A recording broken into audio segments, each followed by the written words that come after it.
အားလုံးပဲမင်္ဂလာပါဒီကနေ့ကျွန်တော်တို့မျိုးတွေလောက်အားကားမရရင်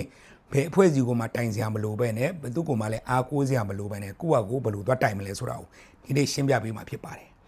ပထမဦးဆုံးကတော့ကျွန်တော်တို့တွေနော်ထိုင်းနိုင်ငံမှာနေထိုင်နေဆိုရင်မိမိတို့လောက်အားကားမရဘူးအလုပ်ကနေမတရားအလုပ်ထုတ်ခံရတယ်ဆိုရင်တပြည့်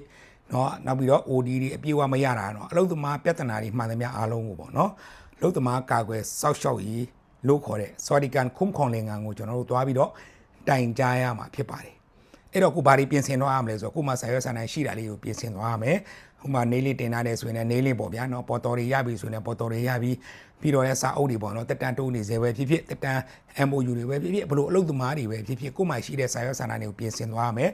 ပြီးတော့ဘယ်နေ့ကနေဘယ်နေ့ထိကိုကျွန်တော်တို့မရတာလဲဘယ်နေ့ကနေဘယ်နေ့ထိကို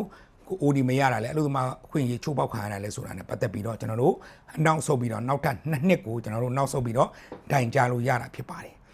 နောက်တစ်ခုကကြတော့ကျွန်တော်တို့တွေကဘယ်သူနဲ့သွားတိုင်ရမလဲဆိုတော့အဲ့ခုနကကျွန်တော်ပြောတဲ့ Sawadikan Kumkhonlengan လို့ခေါ်တဲ့အလုပ်သမားကာကွယ်စောက်ရှောက်ရေးကိုသွားရောက်တိုင်ကြားရမှာဖြစ်ပါတယ်သွားလို့မတိုင်ရင်ဘယ်လိုလုပ်မလဲသွားလို့မတက်ဘူးဆိုလို့ရှိရင်တက်စီပဲငှားပါပဲငှားပေါ့နော် Sawadikan Kumkhonlengan လို့ပြောလိုက်Sawadikan Kumkhonlengan လို့ပြောလိုက်လို့ရှိရင်သူတို့ကတက်စီပဲစီစီသူတို့သွားပို့ပေးလိုက်မယ်ခရိုင်တိုင်းမှာရှိတယ်ထိုင်းနိုင်ငံမှာ86ခရိုင်ရှိတဲ့ထိုင်းနိုင်ငံတနိုင်ငံလုံးထဲမှာလည်းပဲကျွန်တော်တို့ Sawadikan ရုံးတွေအသီးသီးရှိကြတယ်နော်အဲ့ဒါကြောင့်မလို့သွားပြီးတော့တိုင်ကြားလို့ရတယ်ဘန်ကောက်ထဲမှာဆိုလို့ရှိရင်နေမြေ10ခုရှိတယ်ဆိုရင်အဲ့10ခုမှာပေါ့နော်ဘယ်နေရာမှာပဲသွားပြီးတော့တိုင်လို့ရတယ်ကိုနဲ့ဟိုနီးစက်တဲ့ဟိုထဲမှာပေါ့နော်ဟို Sawadikan ရုံးမှာတိုင်ကြားရမှာဖြစ်ပါတယ်မိမိတို့နဲ့နီးစက်တဲ့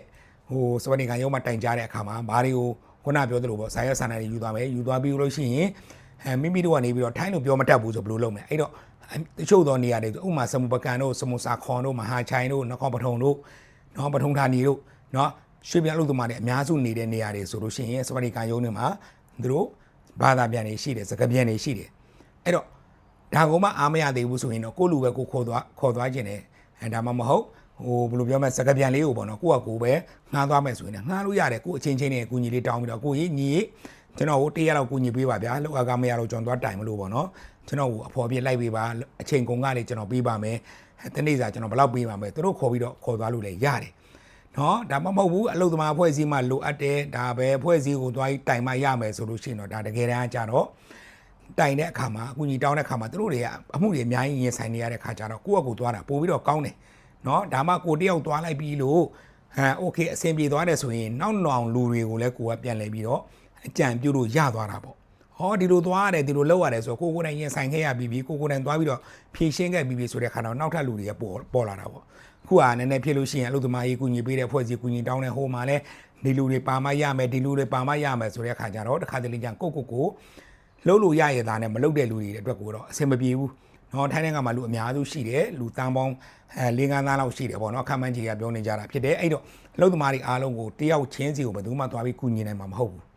အဲ့ဒါကြောင့်မလို့ကိုလည်းဘယ်လိုပြောမလဲကူညီနိုင်အောင်ဆိုတဲ့လမ်းကြောင်းလေးကိုလာရောက်ပြောပြခြင်းပဲဖြစ်ပါတယ်မသိသေးတဲ့မျိုးတွေလည်းသိသွားရအောင်เนาะ